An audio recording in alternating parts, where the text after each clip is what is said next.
and welcome to Zoom settings. Today we're going to walk through some of the settings that you can find on valenciacollege.zoom.us.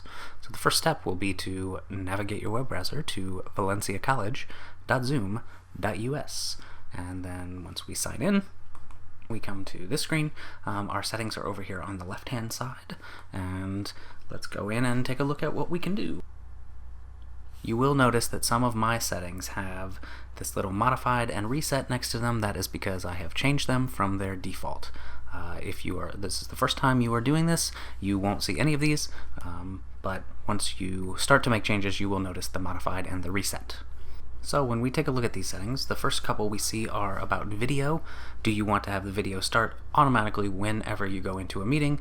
I always suggest that we turn this one off, the participants video off, because we never know how our students or how the other participants are going to expect the camera to turn on. It's not always an expectation, and that's something that we might need to consider. Our audio type, of course, you want people to be able to call in with the telephone as well as use the computer audio. This next one, the join before host, will allow people to go into the meeting before you as the host arrive. That can be good if you want students to be able to talk to each other. Enabling personal meeting ID uses your individual ID number for your meetings. Each meeting has a special number, and this is your own personal number, so it's like giving out your personal phone number. If that's okay with you, you can go ahead and do that. If you'll notice here, this one is off.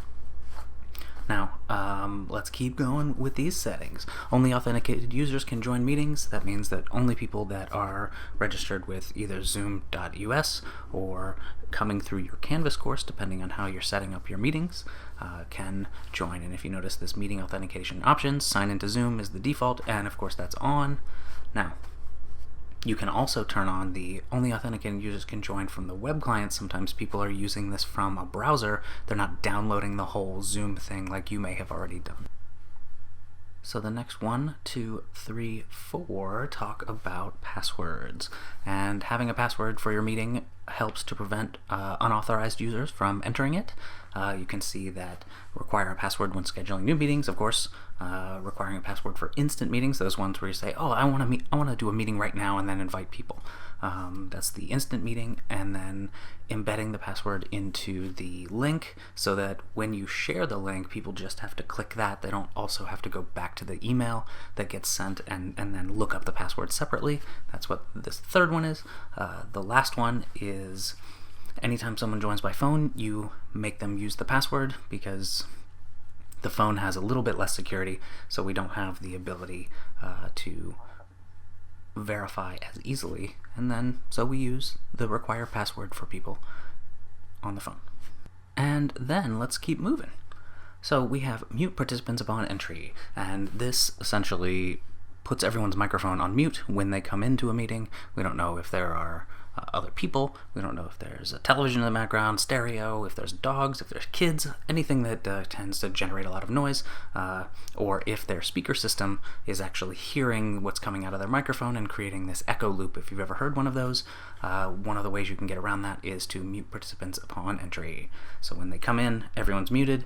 They can unmute themselves, but they will have to unmute themselves before anyone will be able to hear them. You can also, when you're scheduling Zoom meetings, you can have reminders. That's one way to keep yourself reminded when your meetings are coming up. And moving on, some important things. Yes, require encryption, that is a good thing. Chat is the next feature that we want to talk about. Do you want to allow your participants to chat while the meeting is going on? You can prevent them from saving the chat if you want. You can also allow or not allow private chatting, where participants can send one-to-one messages, kind of like direct messages, to each other without anyone else seeing what those messages are. Another choice, up to you. You can also save your chats. If you are doing things like asking questions, hey, put some questions in the chat. We can auto-save these chats. You as the host can manually save, but sometimes turning on that auto-saving, especially if you use the chat as a formative feedback, can be helpful. So we can turn that little thing on. Next, we are looking at some of the sound notifications. Do you want to have particular sounds play when people come in? Do you want everyone to hear it? Do you want only you and the hosts to hear when people come in? I suggest only the hosts. Let's keep moving. File transfer. Can people transfer files in the chat? If you don't have the chat enabled, well, this doesn't really matter. If you want people to be able to transfer files once the file is uploaded, you cannot do anything with it. You can't get rid of it. So use sparingly or use cautiously, because once someone puts a file there, nothing can be done about it. It's there. So if someone puts something that's inappropriate, that thing, it will stay there in the chat until the meeting ends. So the next little piece, co-host. Do you want to have a participant that has similar controls to the host, and they can do a little bit more? They can't do everything the host can do, but they can do some of those things. Let's look at the next big thing, polling. This is a big one. Polling has to be turned on. It's not turned on by default. And if you want to be able to poll your students or any participants, this will need to be on before you start your meeting. So if you start a meeting without it turned on, you won't be able to use polls in that meeting. It's got to be turned on here before it'll start to work. And then we come to always show meeting control bar. So when you're in a Zoom meeting, you'll notice the little toolbar at the bottom. And if you want this to always show, you have it on. If you don't, turn it off. The other thing is show the Zoom windows during screen share. Sometimes your students or other participants may be having trouble with their Zoom, and if you want to be able to see their Zoom windows when they open things up, you won't see the control toolbar, but you'll be able to see the other screens that come up when they open up Zoom, if they want to share them with you. Now let's look at screen sharing, the big part. Well, most people do. Alright, so you can set, hey, who can share? The host or everybody? I have mine set for everybody right now.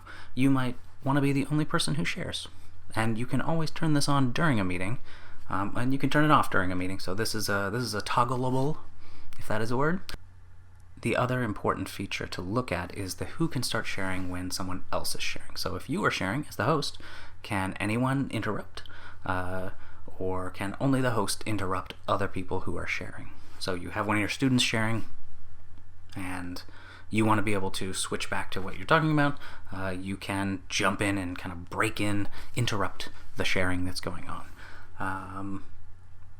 This next feature is something important to consider. Right now, if you notice, you can only see the window of my web browser. I have the disable desktop screen share for users turned off. That means when I share a screen in Zoom, I will be able to share my desktop. Now this has positives and negatives, because if I can't share my desktop, I have to do a new share anytime I want to switch between applications. I have a Microsoft Word document. Hey, look at this, students. Check this thing out here in our schedule.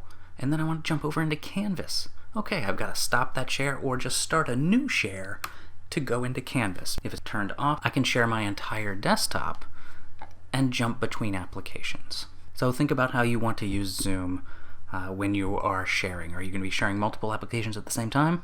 You might want to turn this off. The next couple pieces talk about annotation. So, do you want to allow students to write and annotate on the screen when the screen is being shared? This is obviously has positives and negatives. You can turn it off during a meeting if you want, and then also allowing the ability for you to save the annotations. If you're annotating something that you're showing them, you might want to save that in case there needs to be some reference for people that were not in that session. Moving on to the whiteboard, we can also allow for the saving, and even we can autosave. If you use the whiteboard a lot, you might want to turn on the autosave so that you don't have to constantly manually save everything before you leave the meeting. Because once you leave the meeting, it's gone. Alright, let's move on.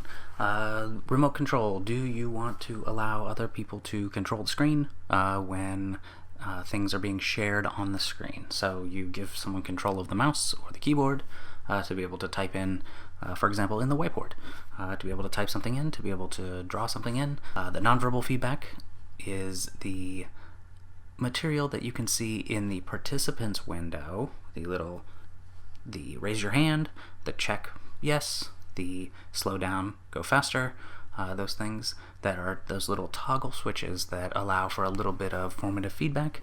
As the host, you can ask a question and have people toggle that little thing, or have students raise their hands. So by default it's turned on. Leave it on if you want.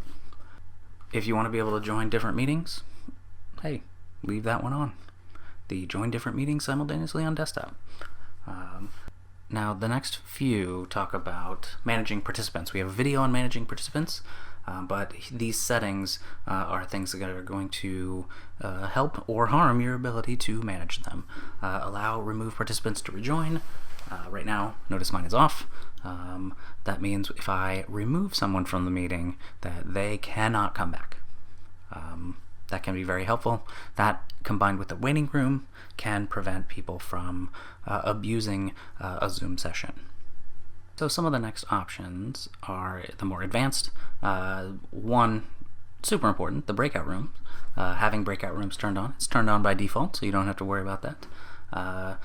This other option, allow hosts to assign participants to breakout room when scheduling. If you know you're going to be having a group or a larger group that you are going to put into breakout rooms, then you can do that beforehand. It allows you to kind of set up some things so that the meeting itself runs more smoothly. And then we come to virtual background. Do you want to allow participants to change their background if they're using a virtual background? Leave that on if you want that. The waiting room allows for a space where participants come before they are admitted to the meeting. So before they can get into the main meeting where everything's happening, they first have to come to the waiting room. This helps to prevent unauthorized access, or to help you to identify who is actually in the meeting before they are allowed into the meeting.